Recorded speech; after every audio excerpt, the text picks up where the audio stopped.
Niche Farmers is proudly brought to you by Lafeld Agrochem, together cultivating your success.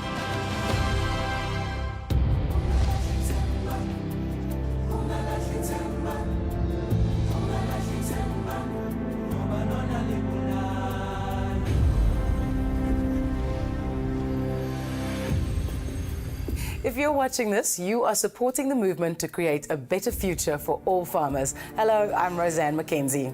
And I'm Wilson Pinkosi. A warm welcome to Niche Farmers. In this episode of Niche Farmers, we visit Abalone in Hermanas, where they cultivate abalone, the world's most desirable seafood, in close harmony with nature. From there, we travel to Brits, where we meet Kabelo Le Kalakala, an ostrich farmer. Plus, we introduce Vutlari Chauke, who farms herbs and vegetables on a commercial scale in Tolton, Gauteng. From abalone production to ostrich to herbs and vegetables, we've got another jam-packed episode lined up. And some interesting guests. And all we now need is you, our VIP viewers. True. Let's start today's showdown in the Cape, more specifically in the picturesque Hermanus, where Abagold cultivates abalone, the world's most desirable seafood in close harmony with nature. The pristine, cool waters of the Atlantic Ocean provide the necessary nutrients and environment for the production of the highest quality abalone. The abalone species, Haliotis medae, is revered around the world and is unique to our coastline. Abagold export live, canned and dried abalone all over the world and build lasting relationships with their customers and consumers. Niche Farmers pay them a visit to find out more about this exquisite niche product. Abagold was a brainchild of a local vet, Dr. Pierre Hugo. About 30 years ago, he had the idea to breed abalone on land. He saw what was happening in the ocean with abalone being depleted, poaching starting, and he got it right. And in 1995, the company started commercially. There's no handbook for this. And as we learned, we started developing, and from 1995 to now, the company has been built from a small export abalone farm to one of the larger ones land-based in the world. To breed abalone, you need males and females. They're two separate ones. They don't breed like other animals. They're what we call broadcast spawners. So they release the eggs and the sperm into the water column. It mixes, it fertilizes the eggs, and then it forms a small little larvae. This larvae swims around for a few days, finds a little spot on a rock, or in our case, we've got plates prepared with diatoms for them. They go through a phase of metamorphosis, changing into a baby abalone. They will then stay on those plates for anything between 6 and 9 months. From there, they will be transferred to the next phase of their growth. There they will be starting to feed off macroalgae, which is seaweed we grow ourselves, as well as some of the kelp you can see behind me in the ocean that we harvest. We then have to look after them every day, supplying them with water, cleaning their tanks and feeding them for at least 4 years before they're market ready. Then we decide where they will be going. Either we'll be exporting them as live abalone, or we'll be processing them into dried, which is a very high value product, or we will be canning them for the markets and supermarkets in Asia. To grow 600 tons of abalone, we need about 10 to 15 million liters of seawater every hour. That's a lot of energy. Our other challenge is that the abalone needs to be fed every day, and the tanks needs to be cleaned, and that's an extremely labor-intensive process. So we've got almost 450 people working here full-time, looking after all the abalone, making sure they are happy all the time. Abagold's plan in the future is to continue growing abalone better, focusing on quality, food safety, and safety of our workers.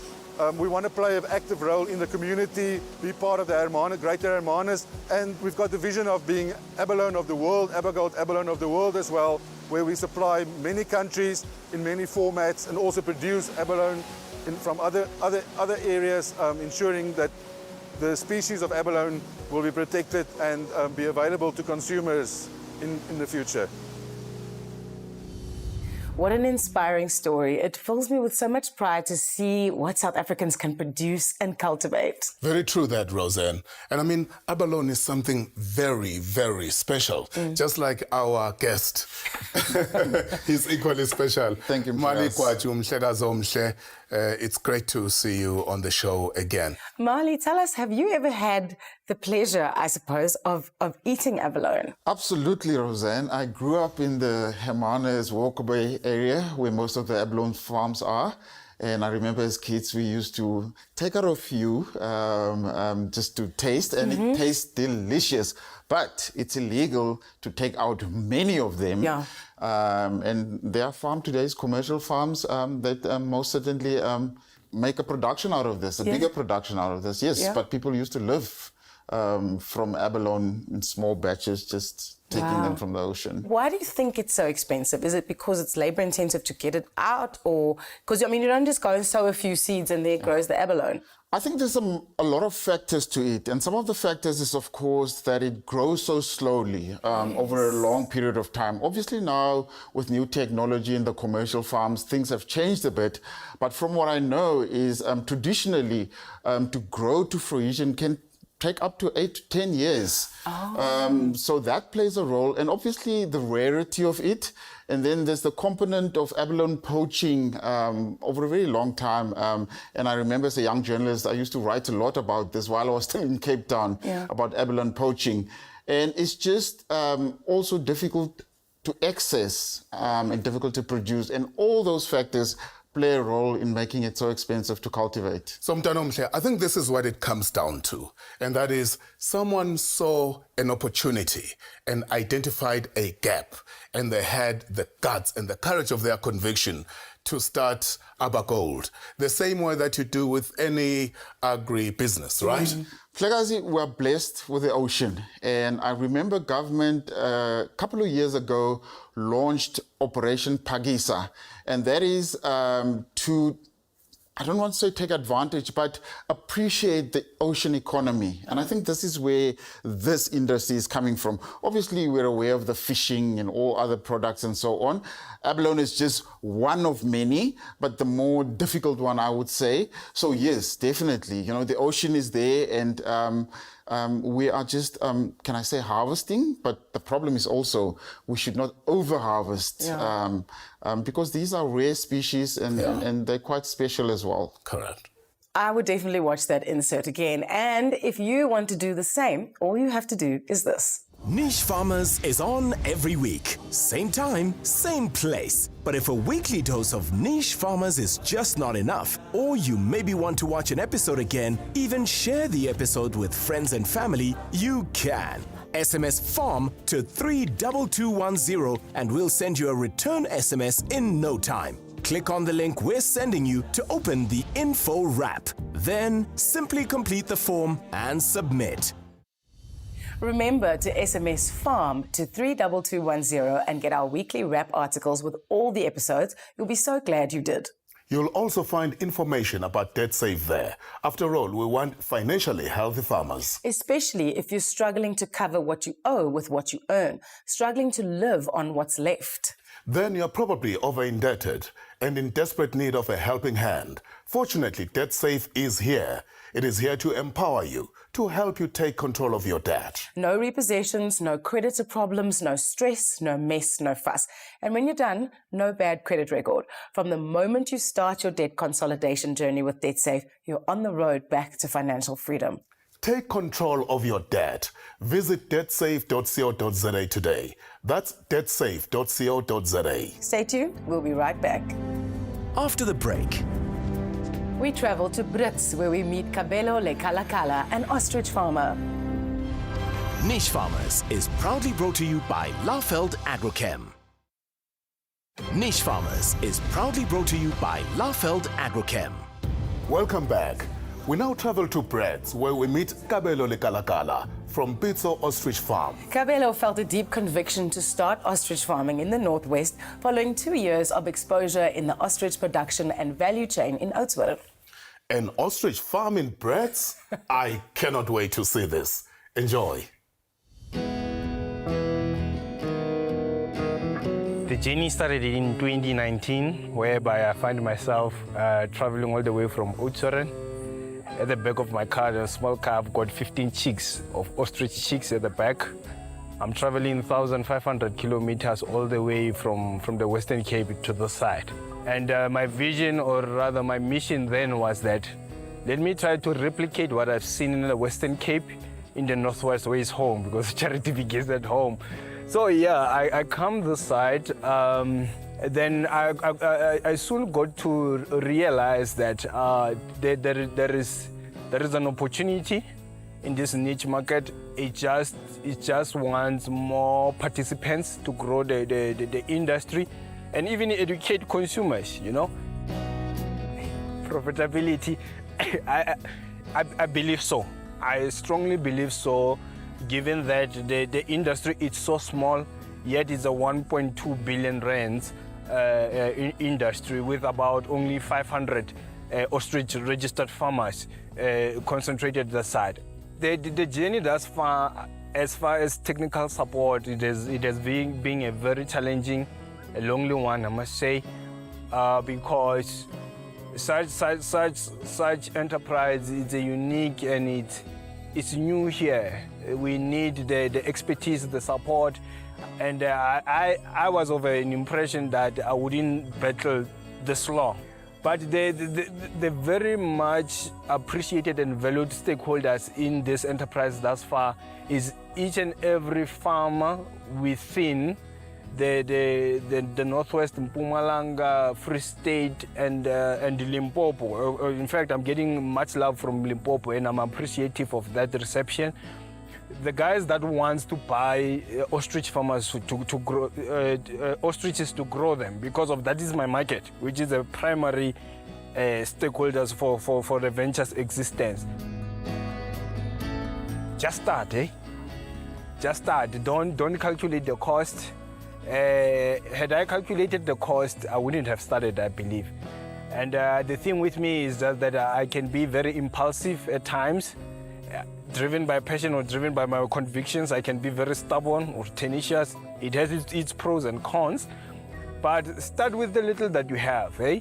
Sacrifice at some point, tone down on your lifestyle, you know, preferences, and invest in what you believe in what makes you happy, and over time somebody will see you and will help you to push the wagon that could be heavy on you.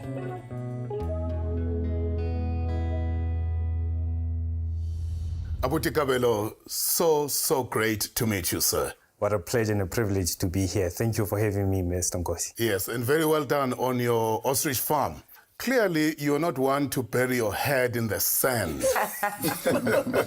I've always wondered why ostriches cannot fly. Oh, yeah.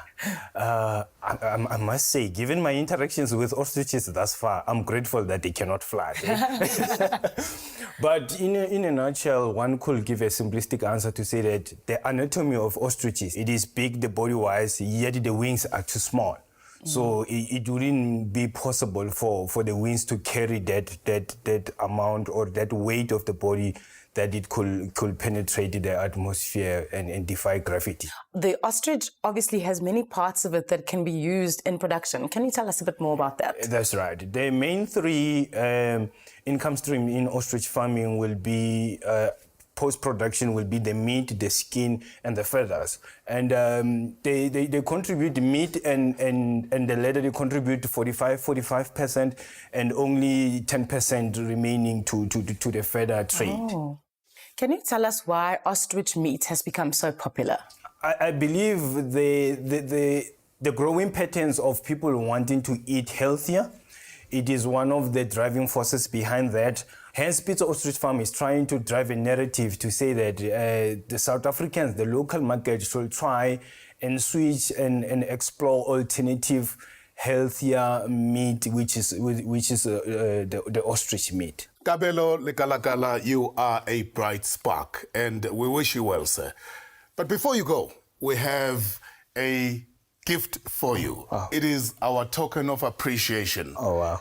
For all the good work that you've done. The Niche Farmer stamp of approval. Thank you very much, Mr. Ngozi. It's indeed been a privilege and honor being here. Thank you for having me. It's well deserved. Thank you. Well, don't go away. We'll be right back. After the break, We introduce Vutlari Chauke, who farms herbs and vegetables on a commercial scale in Talton, Gauteng. Plus, it's competition time. Niche Farmers is proudly brought to you by Lafeld Agrochem. Niche Farmers is proudly brought to you by Lafeld Agrochem. Welcome back to the show that changes lives for the better. From abalone and ostrich farming, we now turn our attention to herbs and veggies. Meet Vutlari Chauke, CEO and owner of Viti Harvest. Based in Tarleton, Johannesburg, Vutlari grows herbs such as baby fennel, coriander, and wild rocket, as well as veggies like lettuce, tomatoes, and spring onions in a 23 greenhouse tunnel agribusiness, which was established in 2017. Now, what sets her business apart is the fact that her crops are planted according to internationally approved health and safety standards. As a result, she has earned Global GAP certification, a globally recognized farm certification scheme. This is her story. After doing a lot of research and realizing that there were a lot of opportunities for black females in the agri-space, I didn't have land. I'm originally from Limpopo, based here in Johannesburg. So the only option that I had then was to actually go and lease land. So I started by driving around Gauteng for a period of 3 months without luck every Saturday until I just walked into one farm. I said to this guy, "Hi, I'd like to lease a tunnel." I had to convince him to allow me to lease a few greenhouse structures at his farms and also for him to provide mentorship. And that's how it started back in 2017. I quit corporate. The only responsibility I had then was really my cactus. And I thought to myself, if this thing doesn't work out, the worst thing that could happen, I'll move back to my dad's house and start again. So I started experimenting with herbs. We started growing rocket because it was part of crop rotation, but also we're growing fancy lettuce and other things. And I realized, oh my goodness, the rand per kilo for herbs is much better than trying to grow big heads of cabbage. So, and that's why herbs are so exciting for me, is because there are a wide variety of herbs available out there. I'm able to provide 12 different product lines to one single customer. And also because I'm a foodie, I keep on experimenting with different herbs. I keep getting it wrong and some of them I get them right, but it's very exciting for me to work with herbs. So ultimately, customers are looking for products that have a high quality, that have a long shelf life, but also products that have been responsibly grown.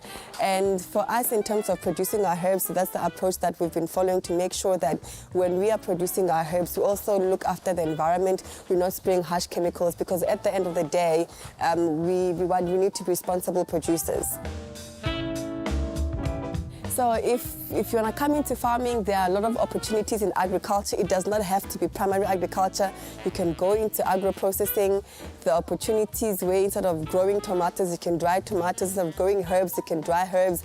So it's a really exciting industry with so many opportunities for people to explore. Welcome, Sesi Vutlari. It is so wonderful to have you with us.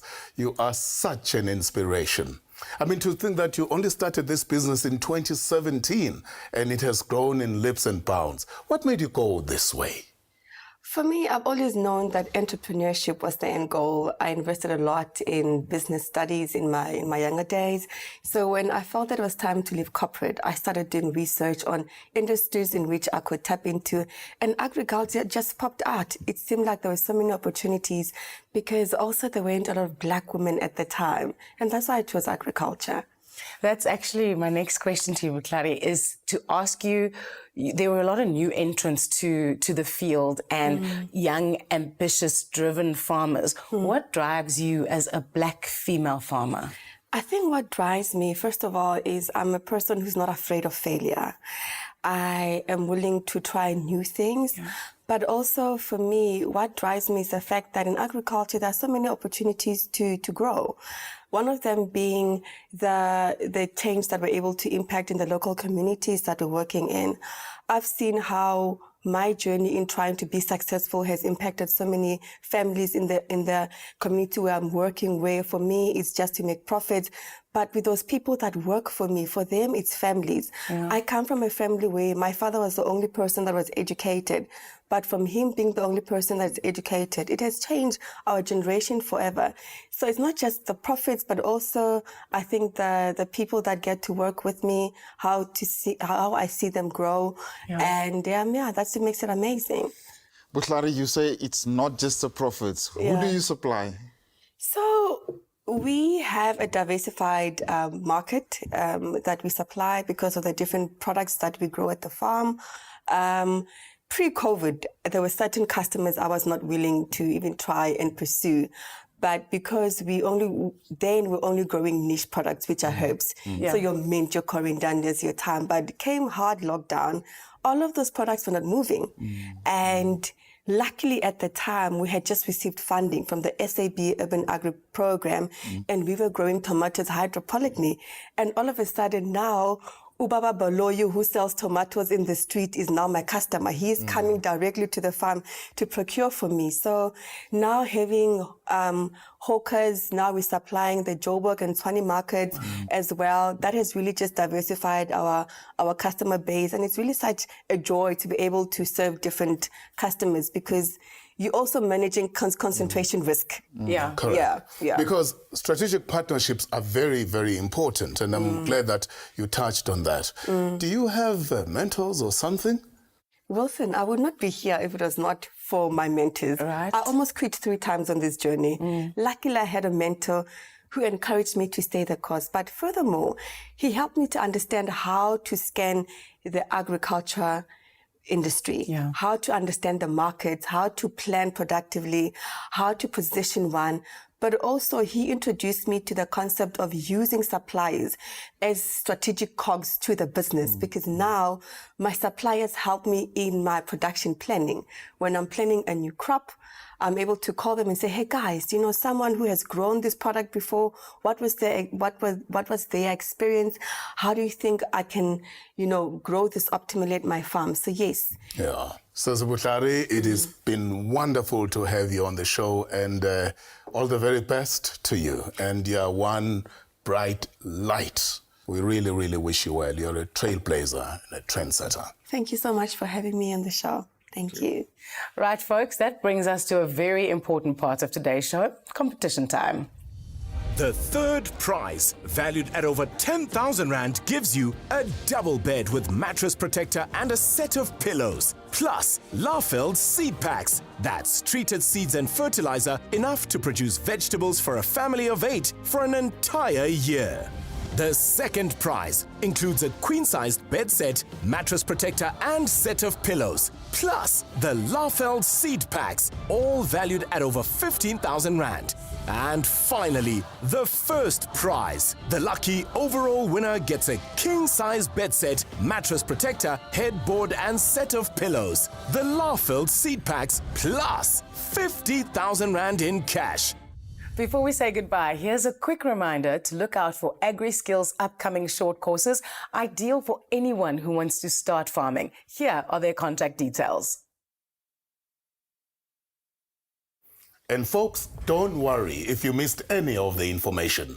It's all available on our apps, for which you simply have to SMS FARM to 32210. Thank you to you, Mali Gwatu, our featured guest today. You are always such a pleasure to have on the show.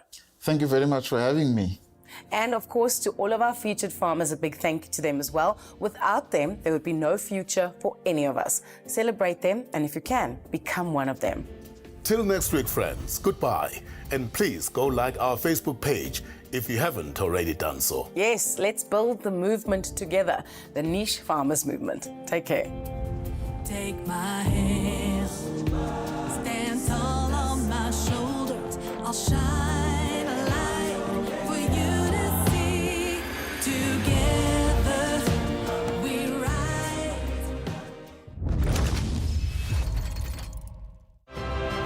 Niche Farmers is proudly brought to you by Lafeld Agrochem. Together cultivating your success.